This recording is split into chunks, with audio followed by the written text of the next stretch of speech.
Yasamu achibie mu akwa Badwam TV Badwam dwumade so yeda Apostle Dr. Nita Kutegwase ni nkranhye nsama ode abreye de du so ne Badwam kase nsama obetie wo mu bi eni konfonoche adokotafo se ne laboratory wonu mu nidi ehwe heart attack nti nenne won akasa nua ba konam so ato anana mu se de no ebebro na fa yakwa MPP amanyoko na kacha rahosam ya bo won se pusa ene oman ni adehia ewa Akwatia sansam ne sembi na no pay yede bro Adom TV Badwam kase a wo share live on Facebook/Adom TV Extra Go TV 119 DSTV 280 ko YouTube search Adom TV Tube ne kwa adomonline.com nsemi ne nsembe brain so ewo ho bidi de afia amankwa tamaklo afia ni de miente se de nsemi nchemu ankasa etie Konfonoche Teaching Hospital Penufo se ni menimi ya no won mu behia laboratory no ehwe critical medical staff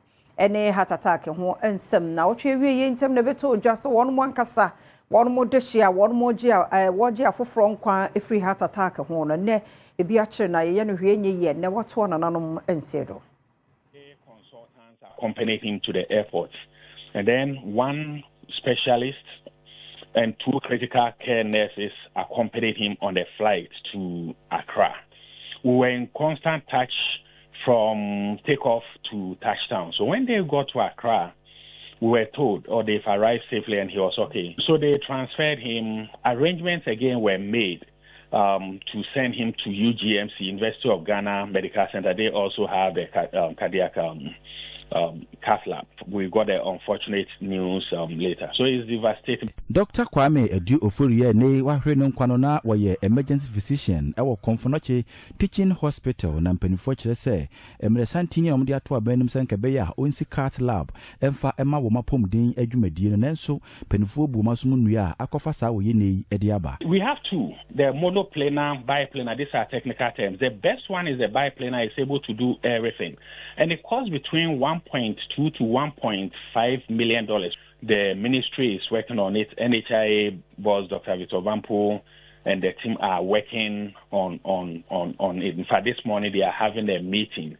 to make sure we have one again in Kolebu, one in Kumasi, and one in Tamale, and it's a matter of urgency. Nekrakremu na Dr. Pakwasi Beidua woye Chief Executive Officer ma Konfonoche Hospital in Kasiemu was say you come to Konfonoche, central sterilization where we make sure we sterilize our thing has also broken down for several years. Really, this we need comprehensive retooling of Konfonoche. Chairperson, the main people amanyoko no ya reta talata so bayire na say wajina party na nemu akasa wochre se won mu ho adwiri won mo pa wa Akwatia mrahye bedwani Ernest Kumi enra ebeto dwase wato nananom ansiedo aba beto dwase Ernest Kumi ato nananom e won siedo na bra ye bepie mu e wo MPP headquarters no empenifo a wo mo eba next meeting no wo mo te sasem no e yade na wo mu nyina ayekom obia ayebasa na Badwam News in Central for ye second vice chairperson ema MPP amanyoko no weta asobare etwetwe nkomo no okira wo muti asem no eyade a wo mu ye ho hwe nye yi obia ayebasa eno na ma obai won say you are home you are home what oh yate sana regional chairman wa nti ombekwa ko shia busu on say akan anase ya mamre de nye sana si eye ntino asema aban ebi na makasa me gina hakura me homo anyina to be say ni ani jem enye easy say no medru too early say I'm in a state of shock.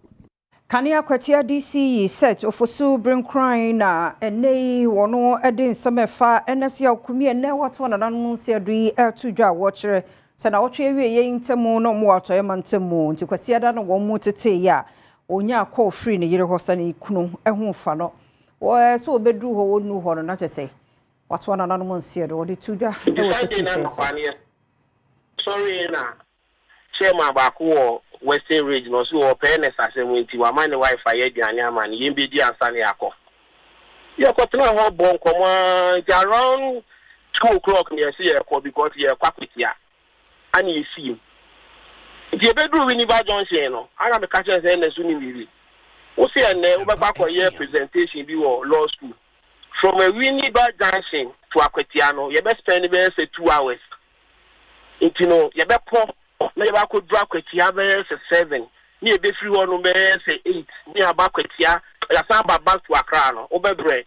Into my many first vice Nenkasa said there's an emergency, you know, Yenti member. It's around 6:30. That was Endrao, Obi, 6:30. I will see me, I will see dancing. And I make a fat tax in Okazem there. 1 year careful will be trap picture. And like I said, 6 months back. And a DC here, I with the taxi. And then I make a so maybe if I won't say free. I will 2 nika. Or any police, Nina, and I'm not for a coin and so far taxi. And I'm a coin. I know I was there. Now I was making an appointment 2 p.m. Very 2. To catch him say 2 on friend me, I'm in friend.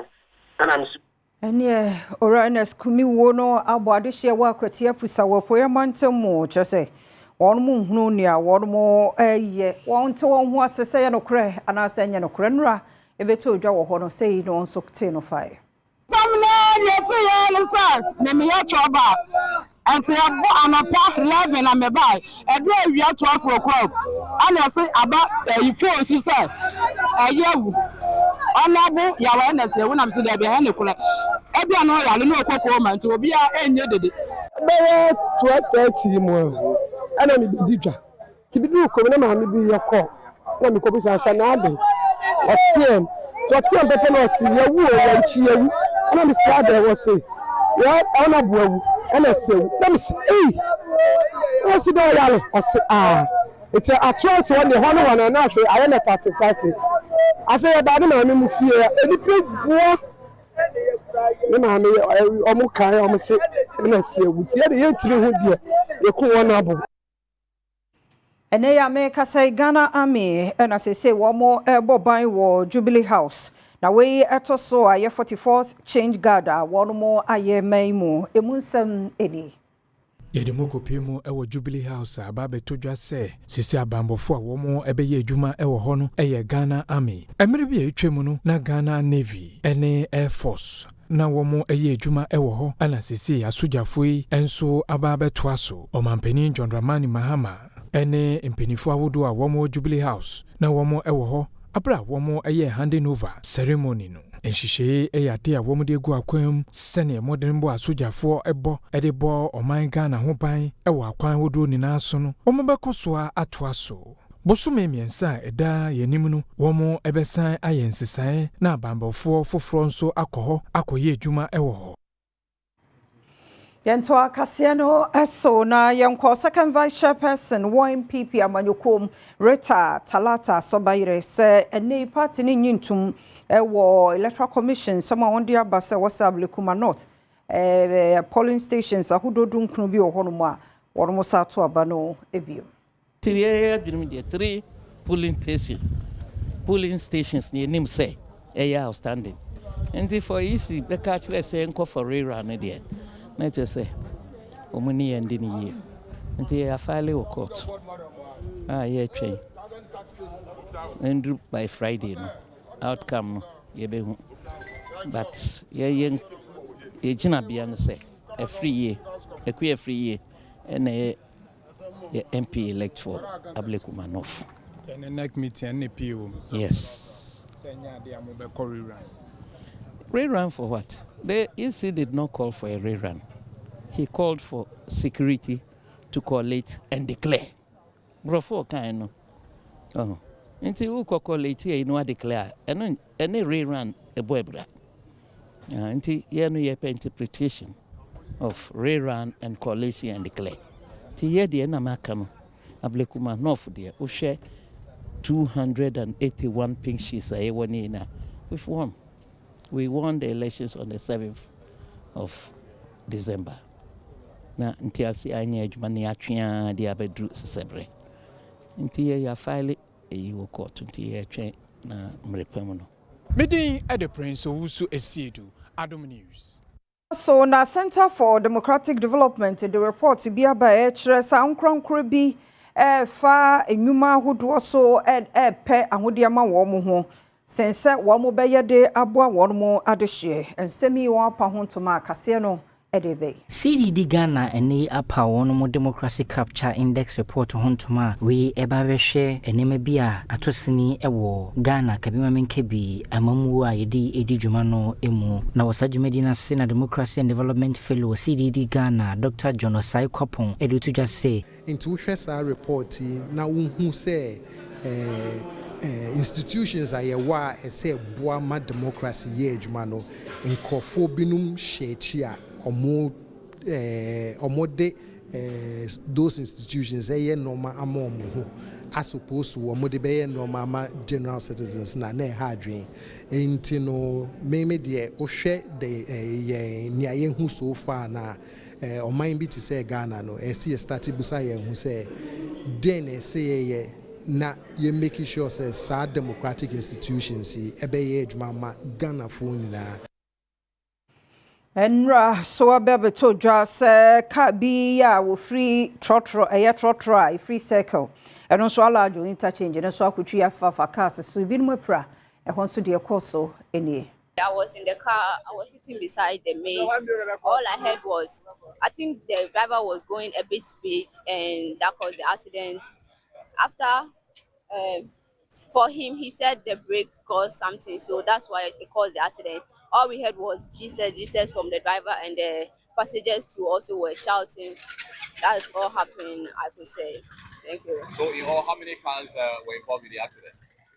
So far, I can say 3 cars were also involved in the accident, and other women also got injured, and others are also. So I can see about 1, 2, 3, 4, 5, 6, 7 vehicles. All right. 7 then vehicles. I can say 7. Can me bano. Was a cat second traffic light one no. E ho na the feeling breaking enti. Na car no say o mani me ben me. Me fan it car fufu so ben me. Enti na ene ba na bobo car ni misa no. Car ni feeling break. They say 7 cars. I say. Okay, it's the end of the accident to buy. Can you break it in the feeling? Can me tear break it and the good pong? Well, passengers say you were speeding, over speeding. There be. I'm not over speeding. So we are making it. Now, as a traffic in it, can they closer? Cars never been. Also, car name. Do tano. Namo ben pa. So check it out. Full driver's license. Full driving free. Domi kwa binya. Nanka over. Circle. Okay. Say, Obia Pro Kanumana. I'm about your nipa amopla.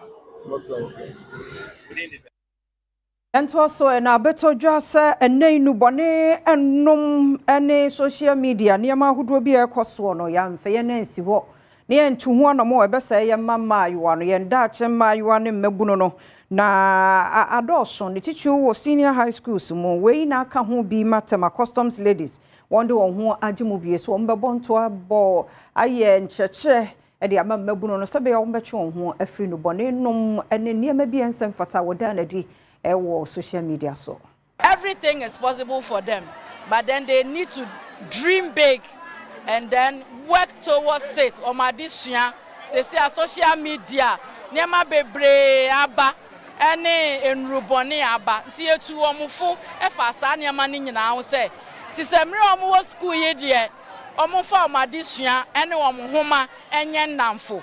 There's no limit for them. As far as omusua de no musua ni ye no baby on pese omuduru bia no empempenso bi on pese omuduru bia no ombetimi aye nti ye ba ye ne omubedi enkomo nkita hudie ye ne omudidi ye ne ye sanche omo enioma kakra sanitary pad ya abeye issue ama ebinum ye de bi brewom ye brewom seminar ye brewom wipes ye san brewom Adriane ensino yasakra ni wo mutu nsa didi ye Priscilla Tete girls prefect ewo Ningo Senior High Technical School woni amani boni etwetwe nkomo mo say school for say yesu ade na ye mfa ye ni ntu ye ni to ade hu no so se ne be ya say ye wie school ye betime nya adwuma ne enso yetime ahwe ye ho so ye enubone na mo fa no ha mo apomuden ba omo nim and so mo fa no bone ne nso a omo de ye niam basabasa omo de sei niam e ha omo pa na eba no inamfosam nso enamfo bebre wo ho a omo mboa o e ma wo focus wo usuku konimu omo how ye pa they give you bad advice omo ma wo e futu bone Benya no sona Adom TV Badwam kase na ha na be makwan na no pe ye de asi ye da semre ne adagie a wo de ma ya bribia wada wo matwen ye ne emfa de obon krata no ne Adom online stories no to aso ma wo midi de afia amankwa tamaklo